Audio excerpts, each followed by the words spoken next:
If you're struggling with your vitality, energy, mood, focus, or sleep, this podcast is for you.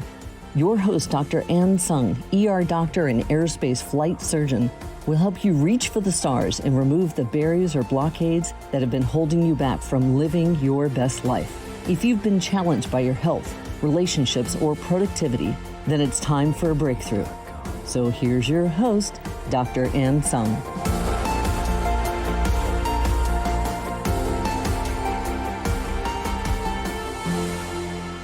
Hello, and welcome to session 6. This is It's Not Rocket Science Show with Dr. Tsung. And today I'd like to talk about sleep because last episode, in episode 5, we were talking about having a strong morning routine so that you can win for the day. But you can't have a strong morning routine if you can't wake up, right? And sleep is essential. It's so important to decrease your stress, for longevity, for looking young and staying young. I mean, it's the most basic thing that we need, and yet we don't get enough of it. And first, I want to address the mindset of sleep. And then later on, I will share with you little hacks and little habit changes that perhaps you can examine so that we can all improve our sleep. It's all about little habit, little minor changes, and you stack them all together. That gives you exponential results. So let's go ahead and dive in. Number one, I think we've all heard people say, or, maybe we've said it to ourselves, I'm just not a morning person. We label ourselves as not a morning person. Therefore, I'm just not going to wake up early. There's no way I can't wake up at 4:30 a.m. or 5 a.m. That's actually what I used to say to myself. So I had a coach, a Tony Robbins coach, who told me, you have to be careful about telling yourself you're a certain identity, because if you tell yourself, I'm not a morning person, you will act like you're not a morning person. It was eye-opening for me at that time. And I told myself, okay, perhaps I can do it. Perhaps I can just wake up 30 minutes earlier. And I just slowly shifted from, waking up at 6 a.m. to 5:30 a.m. to 5 a.m. And I realized that actually the benefit of waking up early, the productivity I get from waking up early outweighs the risk or, whatever fear I had about waking up early. I mean, I actually just save way more time to spend with friends and family in the afternoon to do the things I love to do because I woke up early. So I want to challenge you to really examine your mindset and to not label yourself first, I'm not a morning person, or I don't have time, because it's all about priorities. The next thing I would like to examine, of course, we'll talk about 2 big things. First one is about nutrition and meals, timing of meals. And then the second portion is about your environment in sleep. So let's dive deep into nutrition. So when you wake up, a lot of people drink caffeine, either in tea form, caffeine pills. I used to take caffeine pills just so that I could function normally, or actually drink 2 shots of espresso upon waking. Then that's the first thing I do when I wake up. And then I'm sort of semi-normal because I do sleep shifting as well in the critical care unit in the ER. And then throughout work, I'm drinking like 2 more shots of the espresso. Then in the afternoon, I need 2 more shots of espresso to function, to last through the day, which is ridiculous. And I never felt like I had good sleep because I just never felt rested upon waking, and I had difficulty going to sleep. And the reason was the half-life of caffeine is actually about 6 hours. So what that means is that it takes about 6 hours for your body to metabolize 50% of your caffeine. So if you're, very commonly I hear that people drink, soda or coffee, like they need an afternoon pick me up, right? Around like 2 or 3. And so you can expect that, say you drink it at 2:00 and then at 8:00, only 50% of your caffeine is gone. So when you're trying to go to bed at 9, 10, 11, your body still feel the effects of caffeine. So you don't feel tired, or you are in bed and trying to go to sleep, but you're wide awake, like your body is tired, but you can't fall asleep. And so I would challenge you to examine the timing of your caffeine intake. The most important thing about waking up early is the timing of when you go to bed, actually. You want to get 7.5 to 8 hours of sleep if you can, and sometimes 9 if you can. When I had 9 hours of sleep, like adequate amounts of REM sleep and deep sleep, I felt like $1,000,000. And so you examine the timing you need to get to bed so that you can wake up at 5. So say if you want 8 hours of sleep or 7.5 hours of sleep, if you want to wake up at 5, then you need to make sure that you get into bed by 8:30 or 9. Yeah, it sounds ridiculous, but it's possible. It's possible. You need to allot in your winding down time when you get into bed. So examine the timing of your caffeine. Perhaps you need to stop your caffeine at noon so that by 6 o'clock, 50% of the caffeine is gone. And then through the rest of the night, then it keeps metabolizing. So you can at least get to bed by 9 or 10. And the second thing to examine is the timing of your meals. A lot of people eat around 7, 8, and sometimes even 9 or 10. I used to be that way. I used to eat pretty late, and until I got what's called the Oura ring. This is a ring that tracks your sleep, your heart rate variability, the stages of your sleep, like your REM sleep, hours of your deep sleep, light sleep, and also tracks your activity and steps throughout the day. It wasn't until then did I realize how important timing of last meal before bed was. Oh my goodness. It was so eye-opening when I could see my resting heart rate during the days when I ate late, like 2-3 hours before bed. My resting heart rate would be in the 50s. And if I ate an hour before bed, it would be up in the 60s during my sleep.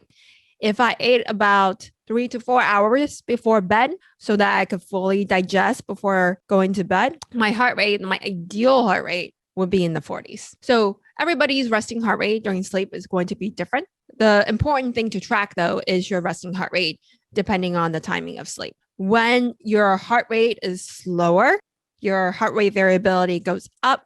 It's an indicator. If your heart rate variability goes up, it's an indicator that you are less stressed because you have higher parasympathetic drive, less stressed, and your body is able to recover, go through the repair process. It's what you need for your body and your brain. But if your body, it makes sense though, if you eat late, your body is digesting, it's busy digesting all the blood flows going to your intestine, then of course, it's not going to have enough energy to repair your brain or the rest of your body. Say if you work out, then, your muscles don't have the blood flow to recover if you eat late. So the timing of sleep is so important. I would highly suggest getting some sort of sleep tracking device.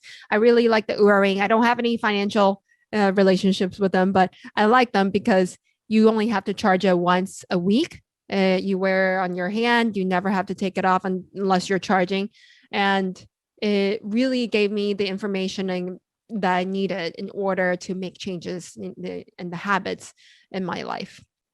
So I would suggest before bed, you set a going to bed time and you set a meal time that is at least 3 to 4 hours before you go to bed.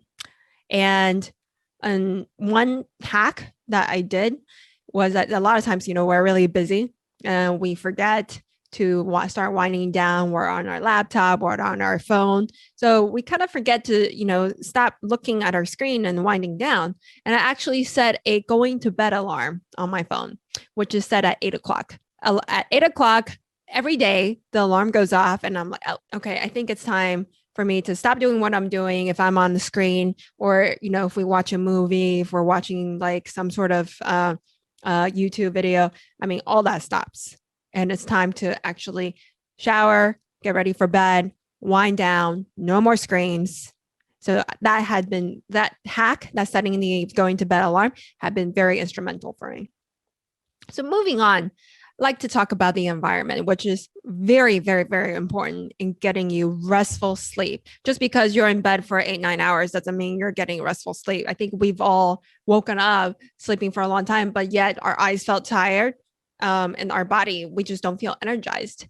And it's important to look at how many times, if you have a sleep tracking, at how many times you've woken up in the middle. Sometimes we don't realize that we've actually woken up from sleep, or how much deep sleep you're getting. Deep sleep is when your body goes through the recovery process, and REM sleep is when your brain recovers. And the first thing to look at your environment is blue light. It's extremely important to decrease the exposure of blue light, because when you're exposed to blue light, then the melatonin production decreases. Melatonin is the chemical that allows you to start getting sleepy, to fall asleep. Now, where are sources of blue light? We all know sources of blue light are from laptops, phones, and also your electronics. Like if you have so I know some people have iPads in the bedroom to use as their alarm clock, and the alarm clock, the numbers are blue and it's facing the bed. So therefore you're exposed to blue light all the time. And people have TVs in the bedroom. That's another source of blue light exposure. And people like to watch TV and watch shows before going to bed. And all of that, depending on the type of shows that you watch, can actually interrupt your sleep and make you have less restful sleep if it's something very emotional or violent. And the other thing is sometimes people have plugs or chargers that emit the blue dot light. Those actually should be covered up by tape. We have ours covered up in our bedroom. All of the chargers are taped up. Any sort of light source is taped up. And also I leave my phone outside my bedroom, so I'm not tempted to pick it up to look at it if ever I'm in bed and thinking of something that I need to research or do. Phones outside the bedroom have been the most impactful habit change I have done in order to get more restful sleep.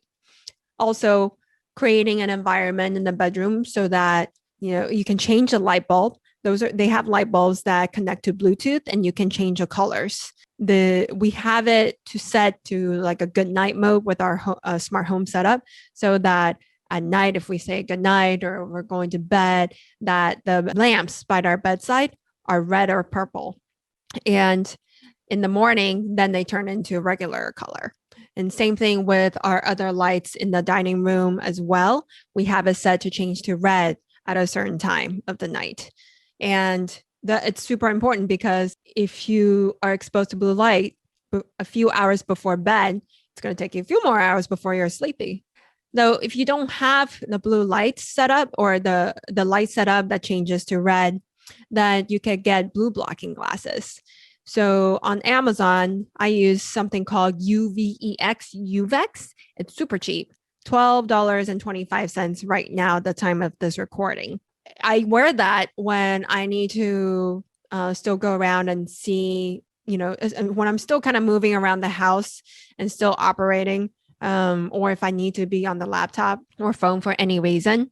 And then I have a separate set of glasses. They're called the True Dark glasses, made by Dave Asprey. I got them when I went to the 40 Years of Zen 1 week long meditation retreat. And those are very, very, very dark. They block all blue light, and I wear them right before bed. Or sometimes I wear them in the airport if I'm transiting and it's I need to go to bed soon after I get off the plane, because they really block all of the bright lights in the airport. So I use those two blue blockers. And I also have something called F.Lux downloaded on my desktop. You can set the time on there. It's a program that you can download, and it will automatically adjust the amount of blue light depending on the time. And I love it. At night, my screen is red, and most people are like, why is your screen red? Well, and then I teach them about the blue light exposure. So it's awesome. So that is essential. It's essential to, change your phone. And there's a timing where you can do it where, depending on your nighttime mode, what time you want to set your phone to stop emitting blue light. Typically for me, it's around 6 p.m. when the sun goes down. It's natural. Set it to the time of sunset where you're at. And also eat before the sun sets. It's just a natural rhythm that we have. And the next thing I wanted to talk about is when you're in bed, in your bedroom, should be complete darkness. Set the thermostat to a bit colder than usual, and it will help you to sleep better. Complete darkness, no light, and no TV, no screens at all whatsoever. And something I found to be useful as well recently I started trying was Brainfm music. And it's very interesting, but it is has been studied, this type of music, to help you either with focus or with deep sleep. So I've tried it out for the past week, actually. There's a 3-day trial that you can subscribe to. If you like it, I think it's about $50 a year. So I play that music, the deep sleep music, looked at my heart rate, resting heart rate overnight and heart rate variability. And my heart rate was down to the 40s, mid to low 40s. And usually I get that heart rate when I'm fasting or if I haven't eaten for at least like 5-6 hours before going to bed. And with the music playing, kind of like white noise, you can pick various music like forest or atmospheric or river, ocean. And with that music playing, I noticed that my heart rate was down to the 40s, and I stopped the music to do, to study on my own. And when I stopped the music one day, the resting heart rate was up in the 50s. I didn't really change the timing of my meal between those 2 sessions. And so I thought it was super interesting. And didn't wake up as much, less movement, and didn't have as much waking on the Oura ring. So that could be something, the white noise could be something that you can trial out and check out Brainfm. I don't have any financial relationships with them, but it's been pretty awesome it's a hack to raise your heart rate variability and decreasing your resting heart rate at the same time so you can wake up refreshed and recovered. And the last thing I would like to talk about is these hacks that you can do in addition to like the software and the hardware that you can get so that you can measure and track your sleep. I know Apple has something, Amazon has something. You can download apps that can track it, but it's not as accurate if it's just by your bedside. I would say the best thing to get is something that you're actually wearing. So the watches or the ring, those are all fantastic options. And there are even ones that you can get that measures if you have sleep apnea. And some of them or issues with waking up in the middle of the night, they actually measure your pulse ox, so your oxygen saturation as well. So again, just to summarize, number 1 is your nutrition. What time do you eat? And when do you last ingest caffeine for the day? And looking at the environment, do you have screens in the bedroom? Do you have TVs in the bedroom? And I'll share with you one story. It's another type of thinking. I am the type of, I've heard this a lot. I am the type of person who needs to watch TV to go to bed. I fall asleep better with TV by going to bed. But we look at the Oura ring or we look at the sleep tracker, and you can tell that the light sleep was a lot more than the percentage of deep sleep and REM sleep.